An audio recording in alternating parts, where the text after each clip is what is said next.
Hi there, it's Skyward Shield. Welcome to another Football Talks. I am joined by Bill. Say hello, Bill. Hey, hey! Alright, week 16's in the books. We're on to the final, week 17, where hardly anything matters now.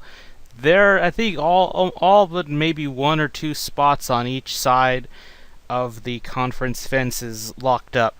In fact, technically, apparently, theoretically, the Ravens aren't even in yet. That Which is I don't even know correct. how they can miss the playoffs. I think they could still lose, and I think they're going to get in by They default. they need to lose and have a bunch of really weird and wonky things to happen to That's get knocked bizarre. out of the playoffs. So, I mean, it's theoretically possible, but it's not going to happen. It's not gonna happen. Anyway, so let's jump into it. Let's start with the first game. This week and these next couple weeks are very likely going to be pretty cold. If you look at the Yep. highs for for the outdoor games, you're gonna see them be in the teens or in the 20s. Not Yeah. good. Or single digits in certain locations. Yeah, but I believe Minnesota is still in a dome. Minnesota's in a dome and Green Bay is playing in a dome, but Buffalo, uh, I, Oh well, they're they're playing playing in at home. Miami because the Oh, Dominican they're Sue playing. hates the cold. I'm So looking. I'm so the trying. NFL made sure the Dolphins had a bunch of home games. Like, oh, we don't want Ndonaikin Sue to play in the cold. He hates the cold. Literally, probably the coldest game will probably be the New York Giants game. It's going to be the Probably. Giants game or the Patriots game. Surprisingly, I don't think the Denver game might be, even though it should be. I don't know. Yeah, it'll be one of those games. Boston. I looked at forecast highs in this area, and it's going to be really cold. It'll be in the zero, Yeah, probably. Sub-Zero in some areas. Oh yeah, but Let's go with the first game, the Lions game. All the Lions need to do: uh, win, have the Falcons choke, have the Seahawks not go past or just not go past 10-6. The Seahawks won, but the Falcons lost. They got taken out by the Saints with the not the butt fumble, but the buttception, which that is a defensive play of the year, if not for comic relief. But the uh, Lions had this opportunity: just win this game, and then hope the Falcons lose next week to the Panthers. Win your next game against the Packers. But what have I been hyping up for a while, Bill? I mean, I shouldn't. I should have actually picked the Bengals because I knew that this was going to happen. They were going to choke to either the Bengals or the Packers, and I felt the Bengals were the likely one, and it happened. it just the They blew a this 7-0 lead. this game, they came out. They started out decently hot. They started making plays and got out to that lead, like you said, 7-0. And I was thinking, oh, okay, and freaking the Lions came out and played, and they had Tion Green going. They were actually running the football at least semi-coherently. Hmm. And then they came out and actually played a decent little bit of football in the first half or first quarter, really, because really after that it was all Cincinnati, and they played up and down Cincinnati's football field, and they kept making mistake after mistake after mistake after penalty after penalty after penalty, and mental lapses are not a thing you should be doing in week 16 when you need to make the playoffs. You're going first and 10 and you get a penalty and you get a holding penalty, first and 15, first and 20. You cannot do that and hope to make the playoffs or make it far in the playoffs. The Lions are a consistently mentally small team. They cannot get over the hump with a certain coach at the helm because they show no heart. Yeah, as I was going to say, I think there's also the fact that at the second half they couldn't stop anyone at running. I felt like I could have taken the ball and ran for 4 yards. Right. That run defense ever since Haloti Nada got hurt has been atrocious. There is numerous draft needs on the defensive line. We're not even gonna mention, Ziggy Ansah constantly being injured. I think he got a couple sacks this game too, but I don't think he's good as a run stopper. Right. But I mean, but hey, not everyone's Jadeveon Clowney who can do both. Right. I mean, the issue is the Lions' defensive line needs a lot of help. Their outside linebackers need help. Overall, in my opinion, I think our pass defense is pretty much set with who they got back there. Zettel, Robinson. Honestly, I say if you're gonna get another defensive end, have them have some skills with run stopping. We need defensive tackles. We need the up the gut guys. I like Ashawn Robinson, but I think you're gonna need another one because Haloti Ngata is probably not. I don't know if he's gonna go for it again. We need depth. We need depth at that position. Sign some free agents at that position. Do something at that position. I would go for another linebacker because that also helps sometimes, especially when covering tight ends as well. Right.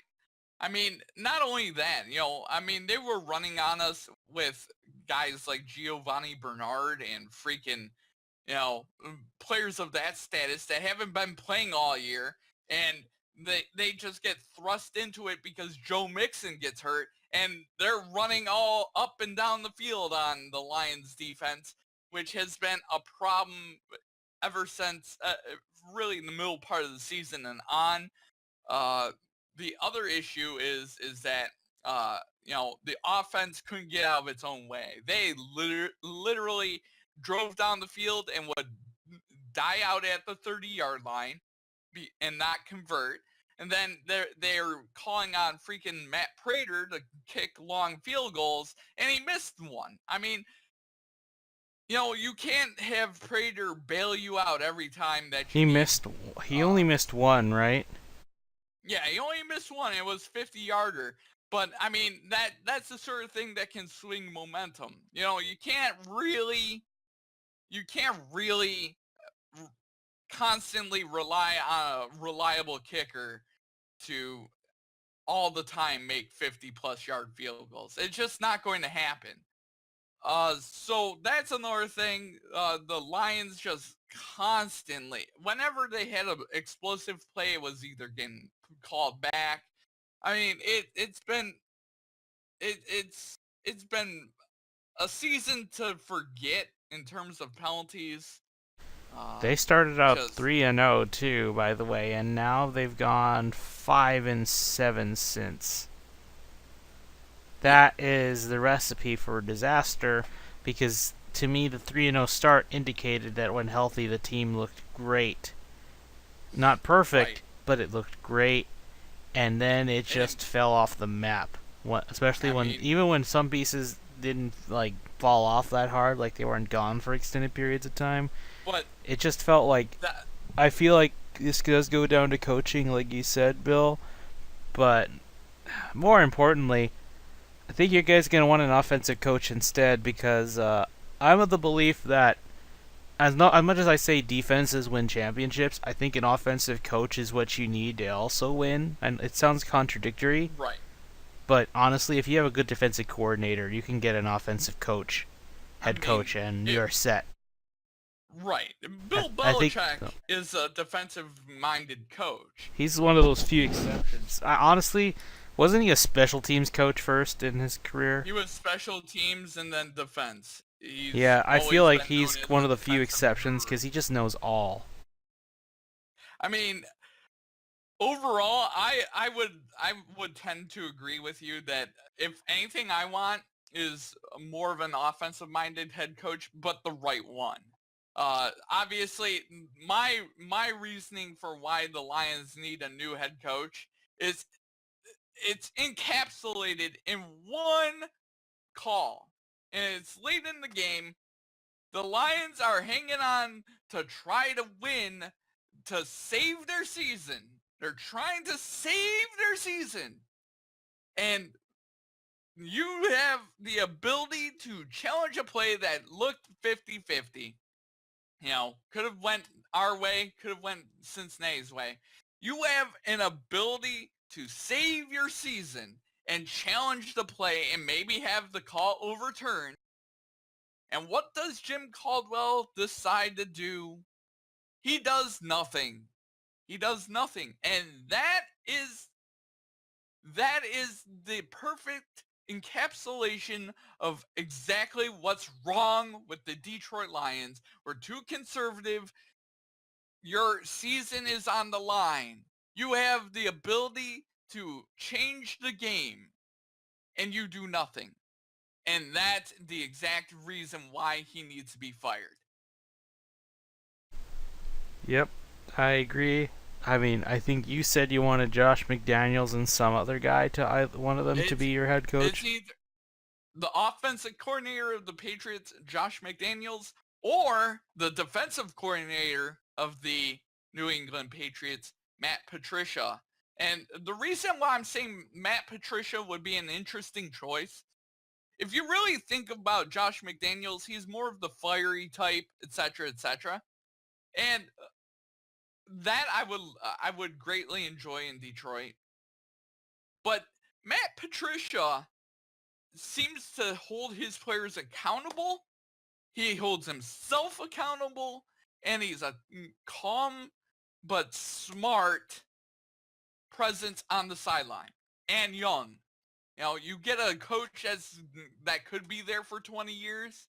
You get that coach, just like Josh McDaniels. Those are my two choices. I want either of them. Yeah, you know who I want, Bill, despite how unlikely it's going to be. You know I want the other Harbaugh to come back to the NFL. I think it'd be fun if he coached Stafford. I mean, there's rumors about John Gruden. He said that he would come out of retirement for only one team, and that's the Lions, and with Matthew Stafford.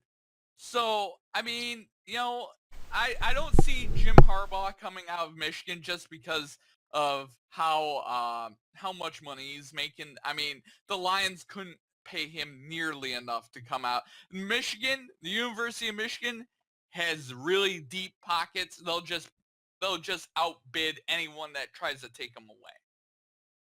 Yeah. Well, I don't know. Maybe the Cowboys. The Cowboys have so much bank. Yeah, well, I mean, you're gonna have to pay your head coach probably over $10 million a year. I feel like the Cowboys could do that, though. I just wouldn't be surprised. They could do that, but I mean, would they? You know how Jerry Jones is. He overpays the fuck out of people. I mean, you know, that would be, you know, a lot of people would look at that and question the move. Well, Bill, speaking of Cowboys, let's segue into there. Let's segue. Nice. So how about them Cowboys? Also, they needed the Falcons to lose, and they needed the Lions to lose. They also needed the Panthers to lose if they could. Of course, they didn't get that, but they got the other two. So all they needed to do was win. Win out, have the Falcons lose next week to the Panthers, and you're in. So what do? Fuck up in front of the Seahawks. Zeke Elliott wasn't that bad. He wasn't playing. I wouldn't say he was dominant, but he played effectively. He nearly got 100 yards, I think 97 yards on his own. Pretty good. But how about the rest of the line? How about the rest of the team? No. Not even close. Dak was running for his life. Zeke, like I said, did what he could. And good old Dez Bryant, the best wide receiver in the game. He's either the best or he's the worst, according to people. And I'm in the middle. I think if you say he's the worst, I think you're an idiot. But if you say that he's the best, I also think you're an idiot. I think he's above average, but not quite elite status. Because, I remember when I said that Hopkins was better than him, Cowboys fans gave me shit. Casual sports fans also gave me shit. And then when we haven't talked about Hopkins yet, but Bill, a bit of a let's go give a little bit of an early. Let's just get a little early into it. Who's better, Bill? Uh, Des Bryant or DeAndre Hopkins? Over the last 2 seasons, DeAndre Hopkins, easy. And the reason being is that with an effective running game that Dallas had last year, Dez was even when Dez was hurt last year. Dez, when he was healthy and they still had the effective running game, Dez was non-existent in the passing attack. Really, it was going to Cole Beasley and Witten and all them, and Dez wasn't even getting open or thrown to. And that might have been just, first year of Dak not taking a lot of deep shots. Okay. This year, they have, in the first 6 games, they have Ezekiel Elliott healthy and running the football effectively. They have a healthy Dak and an all-right offensive line. Still non-existent. Meanwhile, you have DeAndre Hopkins, who has now played with 4 different quarterbacks this year and has put up a lot of receptions and over 1,000 yards, a bunch of touchdowns. So to me, the argument is self-explanatory. If you're saying, you have freaking some guy, some third string Division II football player thrown to you, and he still completes a pass to you, I'm going with DeAndre. I am too, because even he's been posting high numbers with shitty quarterbacks, with Osweiler, with Hoyer, with Mallet, with Savage, and so on and so forth. It's not true. Also, it just if anyone tells me that Dez has a better personality and is a better locker room participant than Hopkins, then oh boy, I'm gonna have to get you checked for a concussion. And but Josh, didn't Nuke not show up to practice when the owner said something horrible? Yeah, well, the owner fucking said something horrible. I'm amazed the Cowboys didn't do that for Jerry Jones. But I guess because Jerry Jones is lining up their pockets way too much, I guess they don't want to, because they don't want to stir that pot with him. Most powerful owner, my ass. Like, don't get me wrong, I'm not. We already talked about it. I don't like Jerry Jones or Bob McNair for how they are as people. I think they're terrible for the shit they say. But yeah, I totally get why Hopkins did what he did, but you know what? He didn't make a big deal. He didn't go to TMZ. He didn't go to talk to game or football journals about it. He kept it to himself, made a silent protest, and then when that Seahawks game came up, just did that silent protest with the rest of his team. That's all. Yep. But what does Dez do when in the middle of a game, which this is why I'm bringing this up now, what does he do in the middle of the game when he doesn't get the ball? Why didn't you throw the ball to me, Dak? What's wrong with you? I was open. What did Dak do? Unlike Romo, Dak actually listened to him mid-game and gave him the ball. And what does he do? Overextends and drops the ball. He fumbles the ball and they pick it up. So, Dez, I thought you wanted the ball. I gave you the ball. Are you gonna blame the rest of your team for that? Because that was on you. You didn't secure the ball. You should know ball security above all else. And you didn't, and you fucked that up. Nice job. Oh, and like, trust me, the it doesn't end there. Dak didn't have a good day either. I think he got another pick six. I feel like at this rate, he's going to be the most pick six quarterback ever right now. The one who has that, I think, right now that's active is technically Andrew Luck. Because every time he throws an interception, it somehow always goes back to the house. I mean, it's bad. This is played a year. Like, Dak has given up so many points already on his own. It's very dangerous. It's a very dangerous thing. And well, the Cowboys have needs. So since the Cowboys are eliminated, I could just talk about their needs now. The best thing I could say is clear. Defense. not front seven. That is perfectly fine. The way DeMarcus Lawrence has played like a defensive player of the year candidate, you're fine there. You have him, you have Crawford, and then you still have Taco Charlton, who, in my opinion, should have got T.J. Watt over him. You need a linebacker because guess what? Oh, but Josh, we have Sean Lee. It's fine. Sean Lee's not going to cut it. In fact, I wouldn't be surprised if they don't sign him again because he keeps getting injured. He got injured for a while this year, so how are you going to deal with that? You have to address it in the draft. You didn't really address the linebacking core in the draft, more so cornerbacks and safeties, and I can respect that because that was a definite need, and I'm glad they did do that. But to me, in my opinion, the first round, if you can get away with it, try and get a strong, very talented cornerback right off the bat, so he could challenge the Julio Jones and the OBJs in the league. Because guess what? You got to play Odell Beckham 2 times a year. You got to, and you're probably going to have to go up against Julio Jones or Jordy Nelson or Marvin Jones, no matter what, and probably Larry Fitzgerald probably next year. I don't know. We'll see. So yeah, you need a extremely good cornerback to lead the way. The current cornerback pieces are not. I don't say, for a lack of a better term, they're not strong enough to handle those guys yet. In fact, to me, I feel like those cornerbacks right now are better at handling the second and third wide receivers than the main one. I mean, lots of corners, yes. They need just defense in general. I say, and I'm only saying just one cornerback. Just get one. After that, linebackers. They need linebackers just like my Lions need linebackers. The Cowboys are in a situation like the Lions were last year. You got rid of DeAndre Levy, so you had to get Jarrad Davis to make up for that hole. You might lose Sean Lee, so you have to find someone to step up and fill in that hole.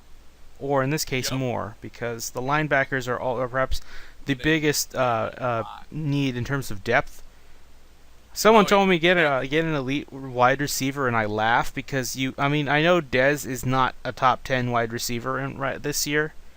That's true, but at the same time, you can make do with what you got because you have Zeke getting so much of the attention. You can get away with Dez if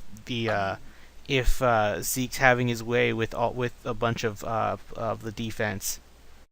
One part of the offense that they do need to probably look at, and people think I'm crazy, but that offensive line's just another year older, and that means they're gonna be another year. It's not the best anymore, though. Let's be real. They need to draft maybe an offensive lineman as well. I don't know which positions right now. I want to say the guard position. Maybe get a left tackle. That's for the sake of depth. Because I forget his name. He keeps getting hurt.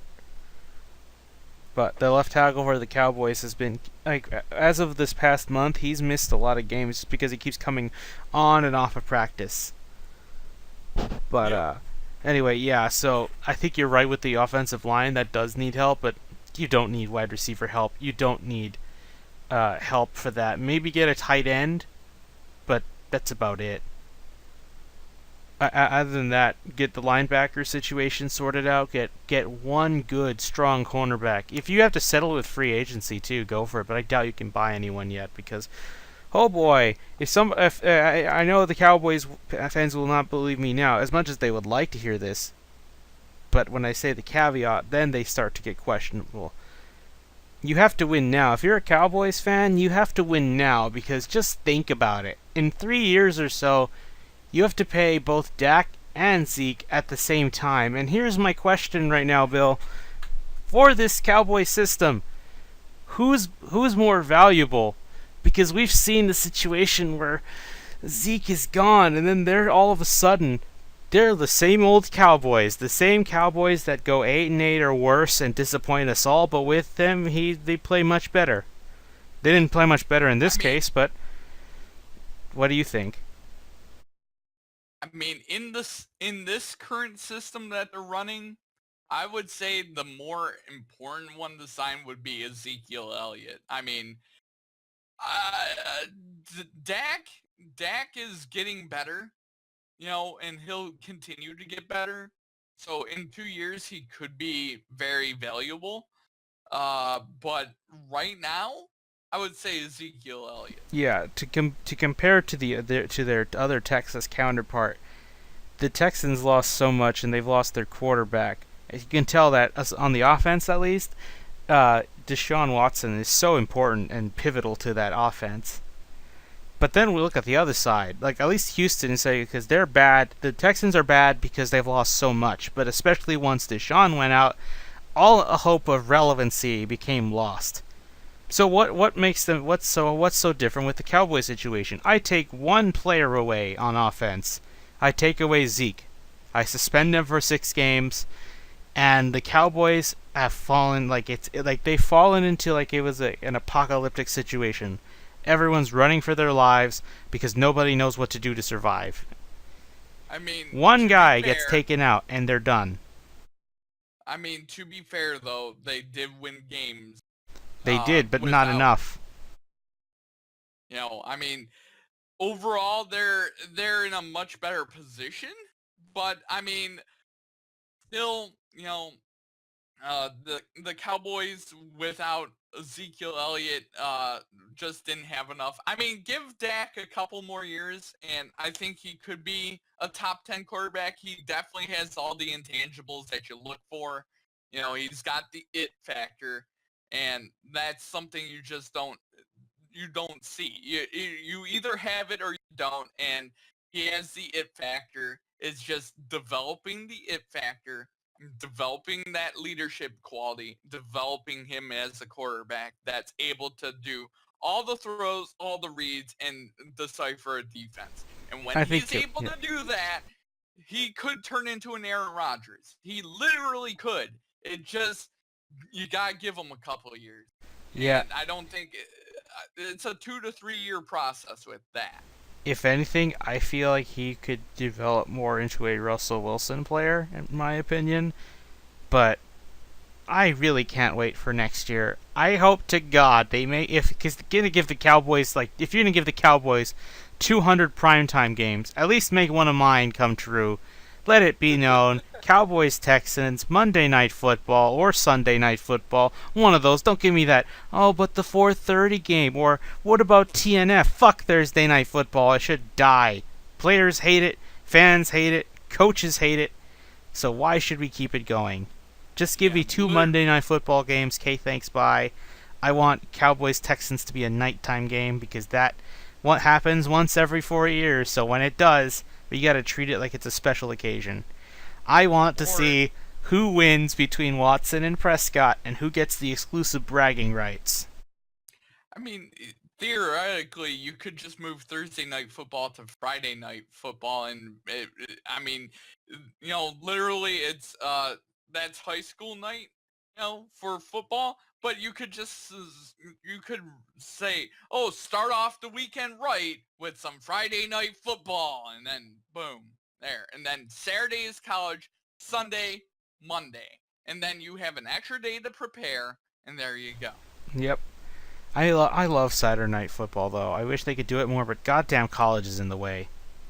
Yeah, college football, that's a big I money wish it maker started going earlier. I into. wish it just started an extra week earlier, just so I can have 3 weeks of Saturday Night Football, because that's good stuff for me. Right. Saturday feels so right for actual NFL level football, but yeah, I can't wait for that next year because my hope is if Watson pans out the way I hope, if he doesn't get injured again, that's just a one-time thing. I can see some. I don't even know who I can compare him to. I feel like he could be his own thing. Like, I like the Warren Right. Moon comparisons though, but his ball doesn't have that zip that Warren Moon had. You know, the one where if you don't catch it I right, you mean, might bust a finger in catching it if I you don't mean, catch it properly. there's I mean, there's very few of those quarterbacks out there. Stafford has that. Uh, Dan Marino had that. John Elway had that. I mean, Brady has it. Manning in the old days, he had it a little bit. Yeah, But but you know, anyway, Bill, let's move on to let's move on to the throne of ease. The Patriots get it was a tale of two halves. A very, very close half. Like, Bills fans for a while felt like they had a chance to steal this game. For every time the Patriots scores, the Bills would come in and match it up. Yep. It was tied going into the half. It was tied, I think, for most of the third quarter. But then the Patriots started to run away with it. But that's not what we're talking about. What we're talking about is, I think Bill's old friend, his favorite ref, might have made his mark in Foxborough, because there was a touchdown that was a clear catch. To me, unlike the Pittsburgh Steelers one, and this is very bad considering it just happened not even a week after the Steelers touchdown was called back. This one was even worse, because at least with the Steelers one, I could make the case for, hey, I felt like when he hit the ground, he was losing control of the ball. But this one, it met all of my checklist. It made all of everyone's checklist of what the NFL, by the way, we aren't making these lists. We are going off what the refs tell us. So what are the rules, Bill? What are they again? It's you have to obviously catch the ball, right? You gotta grab the ball and make sure it's secure, right? Correct. You gotta have your feet in bounds. Yep. And if you're advancing, you have to make it clear that it's a football move. To us, it looked like he met all four of those. The funny thing is, when the ref said that was reversed, they didn't give the explanation. Usually, even when the refs make a stupid call, they at least try to explain themselves. If you're in a situation where you have Dean Blandino and who's the other guy that you had Dean Blandino and Mike Pereira both say, yeah, that's a catch. What was wrong with him there? You have a problem. Because if you have the ex guy in charge of all the refs saying, yeah, you fucked up, I think I know why he left, because he knew these refs were only going to get worse. So he's like, I'm not going to take the blame for this shit anymore. I mean, the issue with the NFL and the reason why ratings are going down is this exact reason right here. This exact reason is why no one trusts the NFL and why people, are like, oh, it's gonna be another New England versus someone Super Bowl, and it's the referees actively calling penalties only on one team. The Lions and Oakland Raiders syndrome, where Detroit and Oakland are consistently flagged for everything. It's it's not knowing what a catch is, i.e., Calvin Johnson or the Pittsburgh receiver. That to me is a catch. And four, if a running back can fumble the football over the goal line, but he crosses the plane, what's the difference between a running back and a wide receiver? Oh, They and both by the do way, exact same thing. I looked over that play, the one you're talking about. That was Golden Tate that had the ball, not Theo Riddick. That was a wide receiver, but they didn't. But they took time off for that anyway. But I was still upset that if you're gonna do that shit, at least take time off the clock for the Steelers, which it wouldn't have made a difference. They would have won. They would have had time to make another play again. But do you see where I'm upset, Bill? That consistency. Oh yeah. I made sure to go check on that, and somebody made that argument too. And I pointed out, like, oh, hey, that wasn't Theo Riddick, and I showed him the video, like, hey, that's Golden Tate. And last time I checked, Golden Tate wears number 15, and it says Tate on the back.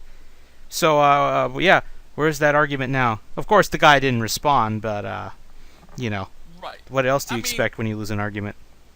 Here's the issue: is it in the NFL? If the ball crosses the goal line, it should be automatically a touchdown unless there's a clear fumble.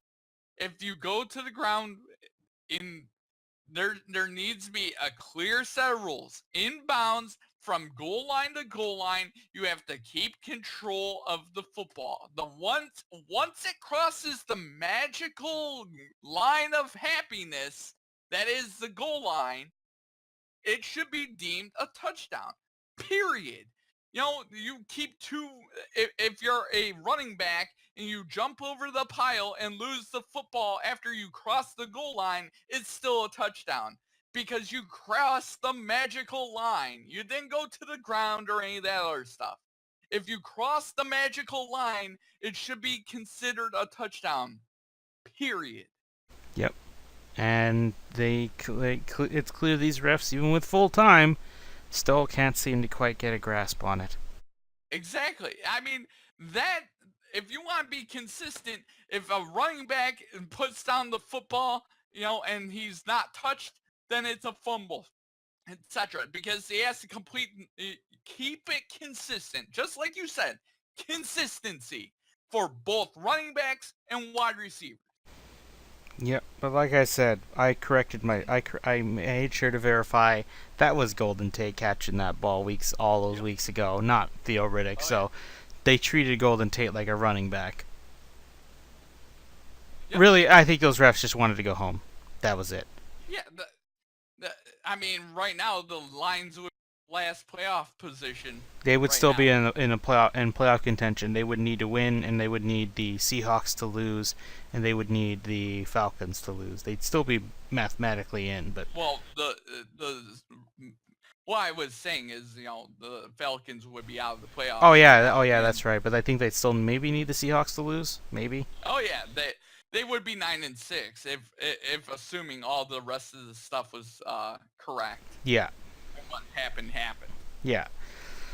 Anyway, so yeah. Other than that, although I will say two things.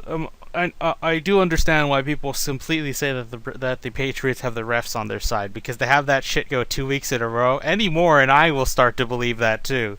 But first, I'd like to point out: did you guys forget the last time the Patriots won the Super Bowl against the Seahawks that year?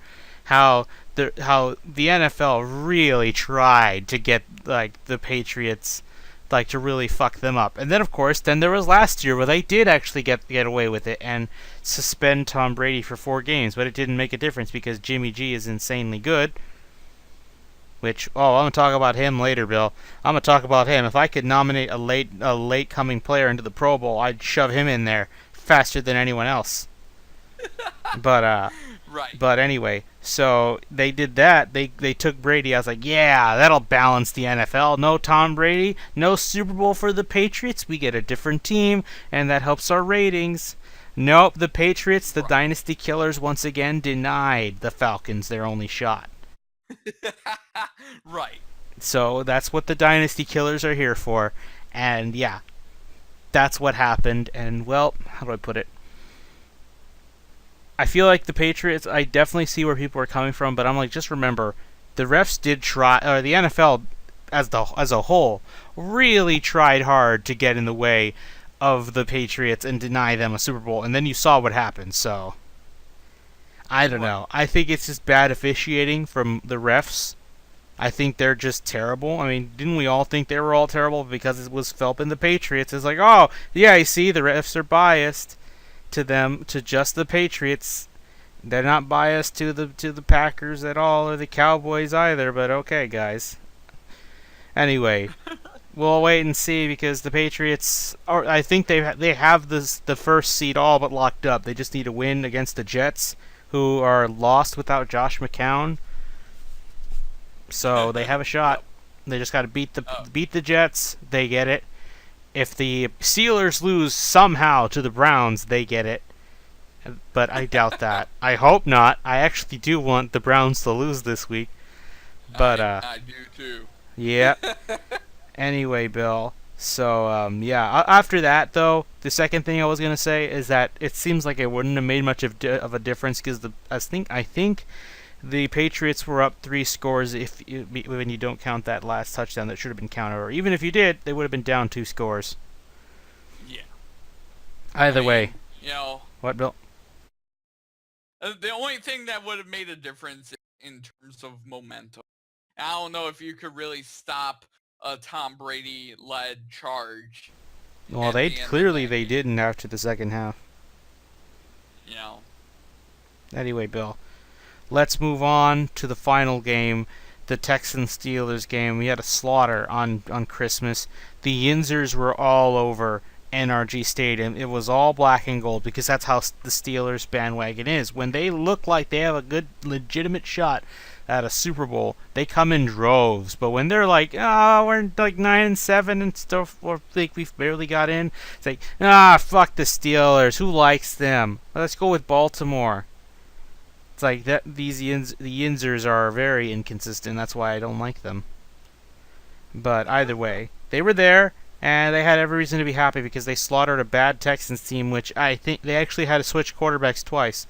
Once from T.J. Yates to I can't even say his name, and then they had to switch back. They had to do 2 concussion evaluations at the same time.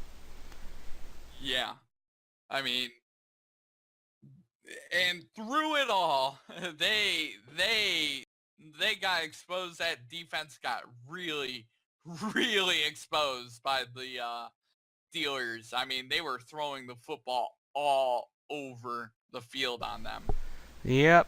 And my favorite thing, though, Bill, the fun stat, for a majority of the game, the Texans were negative yards. You who was sitting on your couch watching the game, you who were just going around celebrating Christmas with your family, congrats. You had more yards than any than the entire Texans roster. That's gotta be something. Oh man, go get the eggnog. R.A. more yards. It's bad. That was horrible.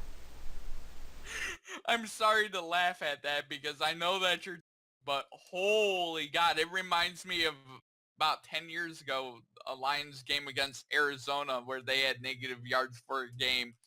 And that reminded me of that. And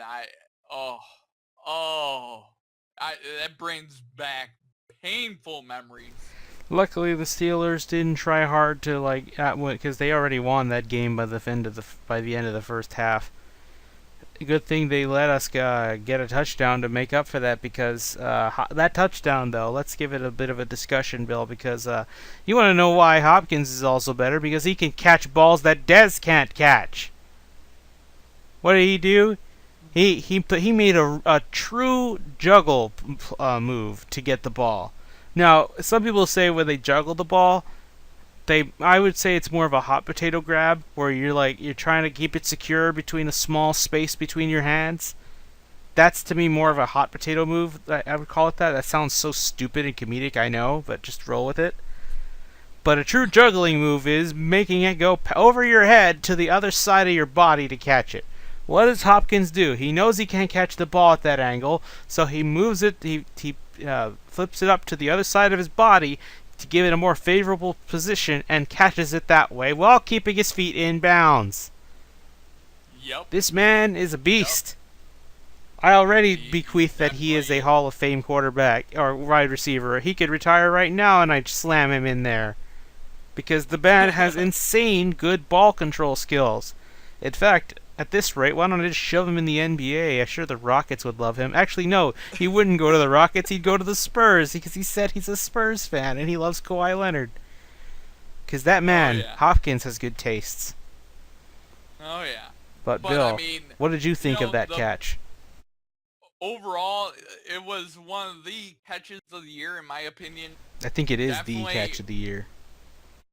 I mean, to be fair, I think the most impressive part of that catch was not the juggling aspect, is keeping his feet in bounds. That was the most impressive. He's done it so many times, Bill. He knows how to keep his feet in bounds. It's like he has an eye, like a third eye, watching his feet all the time, somewhere. Right. I don't know where it is, and I'm not gonna go figure that out. But he knows where his feet always are.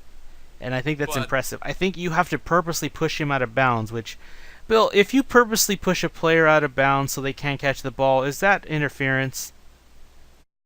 I mean, to be fair, not anymore. As long as he's going up for the catch, you can drive him out of bounds. Back in the olden days, that there used to be a penalty called a force out. Basically, you would get a flag thrown on you if you tried to force the wide receiver out of bounds. What about Or before they're making the catch? It would be ruled a catch because it would be considered a force out, and basically you would have a catch even though that rule hasn't been around for at least a good 15 years. Wow. So, what about when they were trying to run to get to the ball? I mean, Would that not be pass interference? it shouldn't be pass interference. I mean, I'll put it this way. He even put his hands on Hopkins' face at one point, and he still was able to track the ball. I think that makes it even more impressive. Oh yeah. To be fair, I think a little bit of that was pass interference. That wasn't called on the defense. DeAndre he's just a beast and got past it. Because obviously you need double coverage on Hopkins, and a lot of teams still think they could just do it with one person. He schooled Richard Sherman. He was the one that put Darrelle Revis into the garbage tier zone. This dude does it all, and yet teams insist that we just need one cornerback to deal with him. If I was any team and the Texans do nothing with their wide receiver core, I would triple cover DeAndre Hopkins. Will Fuller might kill you sometimes. Well, when Watson comes back, Will Fuller's a threat again, because you saw what he did with Will Fuller. Yeah, I mean, but without Watson there, and you triple cover DeAndre Hopkins. You do not allow DeAndre Hopkins to beat you at all. You triple cover Bill, him. I'm gonna say something you're probably gonna disagree with, but the ball control skills remind me a lot of Megatron. I would say even also keeping his feet in bounds, because I think Megatron also had that ability too. Yeah, I'll give that. Yeah, I mean, I'll put it this way: DeAndre Hopkins is on a trajectory to being one of the is going up towards the number one spot in the NFL. Yeah, he's quickly going that way. I mean, he has still passed Julio and Brown, but I would solidly. I've had him at number 3 for many years, for like 3 years. And I've gotten looks for that. First I mentioned, especially when I compared him to Dez, and people gave me shit for that, but I didn't say he was better than those two. I said that he's on their level, and some people thought I was crazy. And I ask you, go look at his highlights again, not just from this year, but the past 2 years especially, and then come tell me, do you still think that he should not be in that upper echelon along with AB and Julio? I'm not saying he's better than them yet. I say he's on their level. He's in that tier. Because when I put in a tier, that means they're in the same type of group, that same type of class. That doesn't necessarily mean one's better than the other. Here's what makes DeAndre Hopkins more impressive than Calvin Johnson, in my opinion. Calvin Johnson, minus the first couple of years where he played with pretty garbage quarterbacks, had one quarterback throwing to him that had a legendary arm, and that's Stafford. DeAndre Hopkins, over his entire career, has not had a stable quarterback yet once in his career. So you get him a stable quarterback with Watson for 3, 4, 5 years, the sky is the limit. The sky is the limit with a stable quarterback situation. He'll outbeat Calvin Johnson by a country mile after he's got a stable quarterback for a while. Yep. And the other thing is, he's already locked up. He's paid now, so that's clear. Yep. The Texans are going to have some salary cap space now with 50 million because of the Dwayne Brown trade. Now instead of 32 million, it's at 52 million, along with some other cuts. So you can they've got that locked up. They better sign Clowney now. I know Clowney has one more year after this. Sign Clowney now while you still can, because he's gonna want more money. That Right. dude's gonna need at least 18 to 20 million a year. But because Clowney Right. was the only good player on the defense, but Hopkins the only good player on the offense, really. I thought he did Oh yeah. excellent, and I just hope Watson comes back and stays healthy. I need I'm him just because gonna bring Bill. this. Remember, this is what happened to RG3. First he broke his leg, and then it just kept happening again and again, and that's the end of that. And what did the And Washington football team do that made it worse? The fact they sold the whole fucking barn for him. Now we only gave him another yep. first round pick, so we're gonna have another one, but come next year hopefully. But I would still feel bad if it doesn't pan out well. So I'm Well, cautiously and optimistic. I like where Watson can go because you saw how much he made Will Fuller, who looked like a fucking bust. But to be fair, when you have Brock Osweiler as your quarterback, everyone minus Hopkins look like trash. And now, so all you need to right. do now is go protect Watson's life. Go fucking buy a offensive lineman off the streets or whatever that can actually be good. Go buy one in free agency because, hey, I don't know if you noticed, we're gonna hit a very bad situation of bad linemen for the next few years because with the way the meta is in college football, top tier offensive linemen are hard to come by and hard to create because offensive linemen need many snaps as possible. But college football is all about quick drives where you just keep going and you keep going until you score with as little plays as needed. I guess you can call it the minimalist style, which is bad for offensive and defensive linemen because Bill, It's the linemen of all groups need the most it's snaps. They need the most it's called practice because especially being an offensive line, it's the type of skill that's hard to do because it's through repetition that you master it. and I'll just leave one other idea out there for Houston, and this will be true of a lot of teams. I really feel like uh, it, coming up into this free agency period, you're going to see a lot of 1 year. And the reason why I think you're going to see a lot of 1 year deals is because of the CBA the following year. Uh, because in 2019 is when the CBA is done, and I mean, I think this upcoming off season you're gonna see a lot of 1 year deals.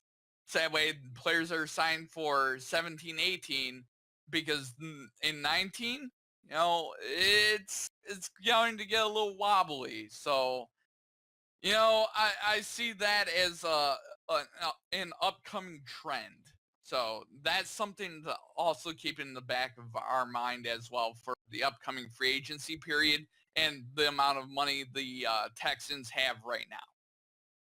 Yep. Um, I think that would be it. That's why I also want to sign Clowney now before all that comes into play. Because Clowney don't need any more snap. Well, that much. He just needs to know not to go off sides. But other than that, Right. um, I like where the Texans can go, but it all depends if Watson can stay healthy and if they get the right protection. Because now you gave up Dwayne Brown to the Seahawks, which if the Seahawks don't go in the playoffs now, haha. Like, sorry, Dwayne, we tried. Maybe you should have went to the Rams instead. Oh man. Anyway, Bill, let's go into a couple other games that happened this week before we get to the picks. So, Bill, I mentioned it earlier. How about that buttception by Marshon Lattimore? That was one of the most unique The sequel to the freaking butt fumble. interceptions. Yeah, I mean, one is a negative play, one was actually a positive play. Well, positive for one team. It's always positive you for know, one and negative for the other. But this one was fun. yeah, This but I one was mean, positive for everybody but because it was hilarious. That's gonna be Matt yeah. Ryan's most embarrassing interception. Well, when you think of it, think you're not to ever remember Matt Ryan throwing that interception. You're to more think of Marshawn Lattimore intercepting that football. Okay, when Whereas he gets Mark when he gets his rookie defensive player of the year award, that better be a highlight. but I mean, yeah, I mean, but whereas Mark Sanchez did that on Thanksgiving night and he ran into his own offensive lineman, that's forever going to live on in infamy no matter where you go. Well, this will live on in infamy for the funny reasons, the right reasons, the non-embarrassing reasons.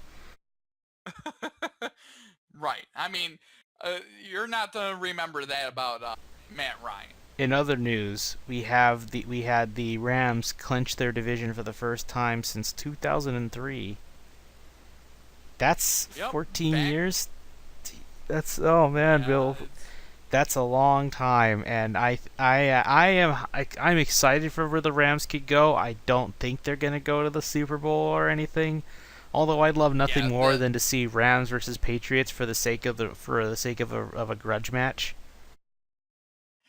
A rematch of a former Super Bowl, yeah, that would be an interesting. Eagles Patriots would count too, but that would just feel like watching Peyton Manning dismantle the Bears, who didn't even have Jay Cutler. I mean, that would basically be the situation because, like the Bears, the Eagles have lost their starting quarterback for the year. To be fair, Jay Cutler was originally drafted by the Denver Broncos and he was playing for the Broncos. Wait, who was the quarterback then? I thought Jay Cutler was the quarterback for the Bears. No. It was Rex Grossman that was the quarterback of the Bears. Well, that sounds like a gross name. What a gross man. Rex Grossman, aka he had one good year with the Bears, and that was that year. Oh, it was a 1-year wonder. He was a multi-year quarterback for the Bears. He just he had one good year, and that was. Well, that might make that Super Bowl loss even worse. Really, that Bears defense is the reason they made it to the Super Bowl. They had Urlacher on that defense. They had that defense was a great defense. Oh, yep. And Bill, speaking of quarterbacks that look like 1-year wonders, how about Blake Bortles? Because, Bill, I called that upset of the week. The 49ers beating the Jaguars. And the fun thing, Bill, of all that was all the infighting with the Jags players. They were talking shit to the 49ers all game, even when they were losing, taunting them, headbutting them, getting all these unnecessary flags. They gave up over 60 yards in flags they could have easily been avoided. Right. And of course, one of my other favorites was the offensive line and defensive line fighting amongst themselves when they were where they were sitting on the bench and all that, or throwing Gatorade at each other. Right. Meanwhile, Jimmy G just quietly disassembled them. The game got close in the middle of it, but then the 49ers just pulled out with an easy win. It made it look fun and made it look like a joke. Blake Bortles, 3 interceptions. Praise the sun. Because I needed that after this. Oh, I needed that.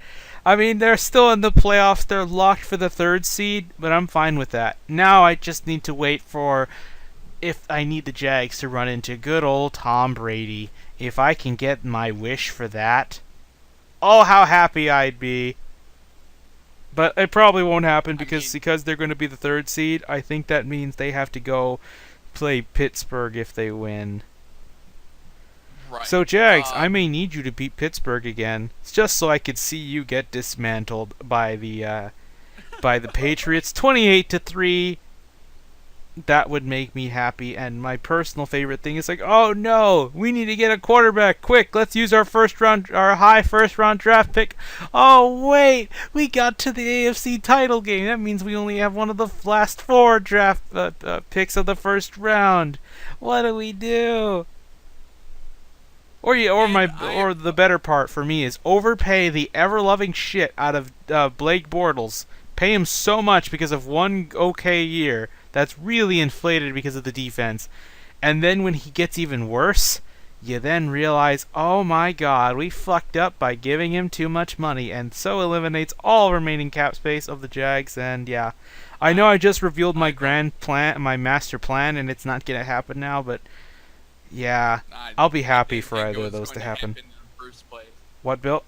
Just the simple fact that they'll evaluate the quarterback position irrespective of how the team did. They're gonna go and get a veteran quarterback. I think Eli or anybody, Kirk Cousins. Hell, they could they could just like they could they could lose a game just because their defense played like shit, and they'll still get Eli Manning, I think.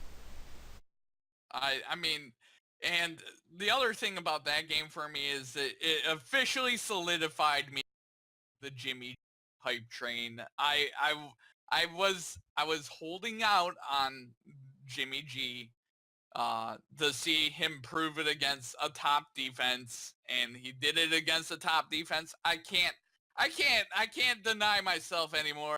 I have officially jumped on the Jimmy G bandwagon. Yep. And also, they beat them so bad. The Vikings are now the official best defense in the league. Looks like I was right when I said the Vikings were the better defense. I mean, oh, that's overall, fun. Everything's coming up. Everything's coming up for me right now. Oh, right. I can't wait. I wonder how much Jimmy G's gonna get paid. I really wonder. I like him now. I want him to do well. A shame he didn't stay in New England. I feel like they could have taken more picks out of him. Because in my opinion, if I knew he'd be this good, I'd give more. Like, I would demand more. Yeah, like, well, the Browns were going to give away everything they had, and they still said no. I mean, overall, you know, if I was... Overall, they probably went with the sheet, and they're like, "Oh, you know what? Okay, we'll do what the sheet says." And the sheet said probably for a Jimmy G wouldn't have re-signed there anyway. So I mean, Sashi Brown would have been really dumb, but yeah. Well, remember he fucked up for AJ McCarron too. I mean, he fucked up everything. Yep. But Bill. Are you ready for the picks? I am. And here we go. It's only Sunday games, and it's only 1 in 4 games, so here we go. 1 o'clock games. The Washington football team at the New York Giants. Well, Bill, I'll tell you this. You and I are tied for the standings. I have caught up. The question is, can I come back? And I'm going to go with the Washington football team because this is a game where you might have seen these two quarterbacks play for their teams for the last time. Yep. I agree. I've got Washington as well. I think Kirk Cousins is not playing in Washington next year, and Eli is definitely not playing in New York. All right. Next up, the New York Jets at the New England Patriots. The throne of ease. Just eliminate these helpless Jets and secure home field advantage. I've got New England as well. They're going to secure it at home. All right, next up, the Chicago Bears at the Minnesota Vikings. Mitch Trubisky's about to get reacquainted with the Neo Purple Eaters. It was fun. It was nice knowing you. Yeah, I got the Vikings. They're gonna get their offense all squared away, and I got the Vikings winning. Next up, the Green Bay Packers at the Detroit Lions. Well, Bill, I want to know, do you still got the Lions for this game? I got the Lions. The Packers' defense is pretty bad. They have Brett Hundley starting at quarterback. He can't find anyone. I got the Lions throwing the football all over the Packers because they sure the hell can't run it. I'm gonna have to go with the Lions too, but I feel it, Bill. I feel the choke. I feel it coming. I wouldn't be If it surprised does, if they then fuck this one up too. if it does, then Caldwell's definitely fired. So, but next up, talking about maybe the fired the coach bowl. It's the Houston Texans at the Indianapolis Colts. Chuck Pagano should have been fired years ago if 2 they years- fire yeah, if they 2 fire years Bill ago. O'Brien, especially after seeing what Watson brings with them. They're fucking idiots. They'd be So Yeah, they'd I'm be gonna go really with the dumb. Colts on this one, but I would be completely flabbergasted if somehow with this one win, the Colts owner, who is a complete tool by the way, and people have admitted it. I've been hearing reports that saying that the owner is actually a complete tool, and I would really be laughing my ass off if somehow he still keeps the job because he got one win against the bad Texans team. And I also agree. I mean, you never know. Pagano could still keep his job. I got the Colts. Fuck you, Jim Irsay. They just have a little bit more offense than the Texans could have right now because of Savage or whoever. Hopkins may not even play this week. Right. All right. So the next game up is the 0-15 Browns at the Pittsburgh Steelers. Come on, one more, Pittsburgh. I need you to win this. Don't fuck it up. The Steelers have a shot at the number 1 seed. They are going to play this game as hard as possible to beat the Browns, so that way they can try to take the number 1 seed away from New England. I've got the Pittsburgh Steelers crushing the Browns. And the Detroit Lions will no longer be the 0-16 shithole ever again. Next up, the Dallas Cowboys at the Philadelphia Eagles. On the NFC, though, it's all but sealed. The Eagles have the first seed, nothing more to play for. So I think the Cowboys are going to win to save Jason Garrett's job, which, that reminds me, Bill, I have a little rent for good old Jerry Jones at the end. I forgot to mention that. And I think the Eagles are going to play this game like it's a playoff game, and here's the reason why. They want to try to get Nick Foles integrated into the offense. He hasn't really figured out the timing with his receivers. This is still another game where he can figure out the timing with his receivers. They have to play this like it's a playoff game. I got the Eagles winning. Next up, the 425 games.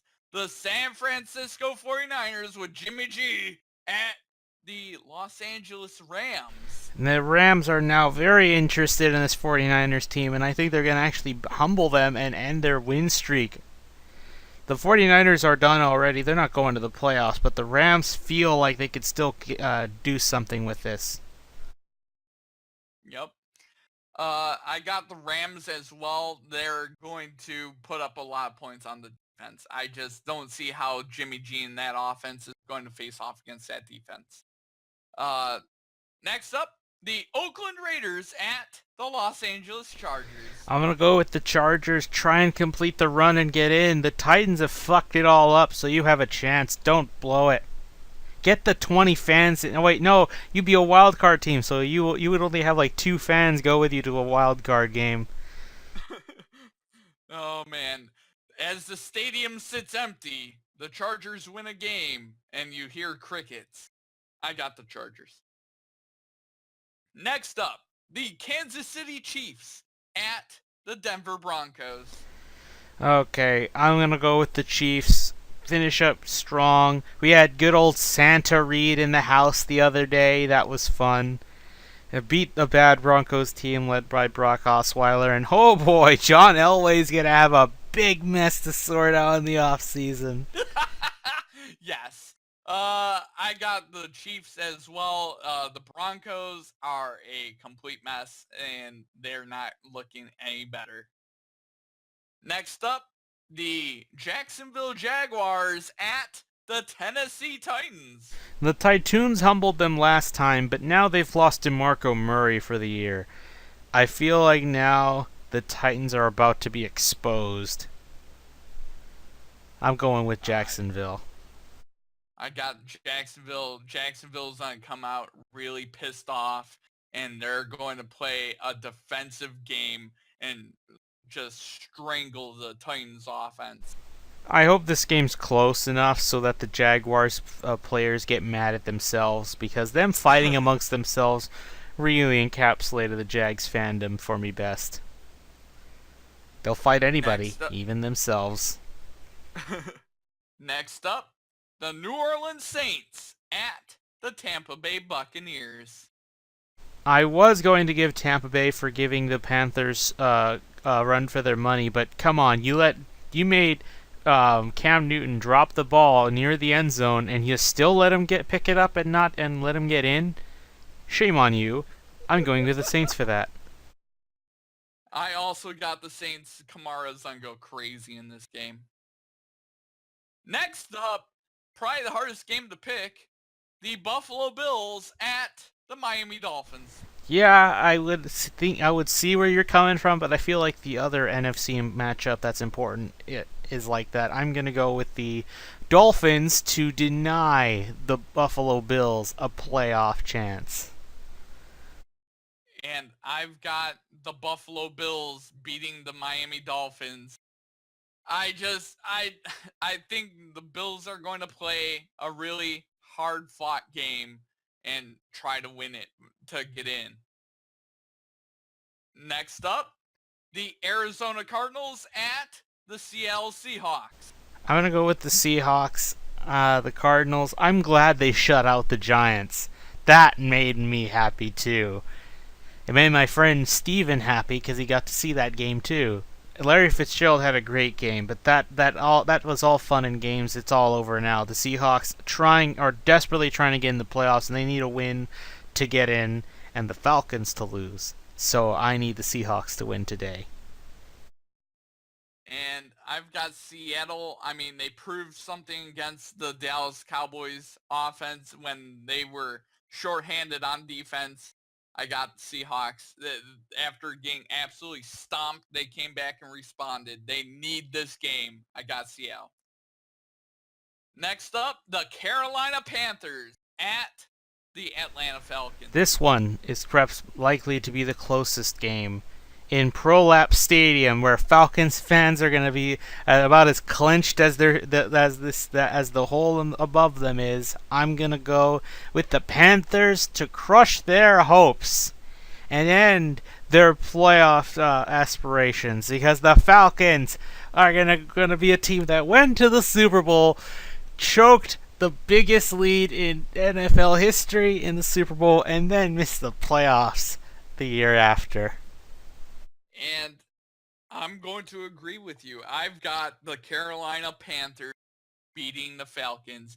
If the Falcons don't even deserve to actually have that playoff spot, it should have been the Lions.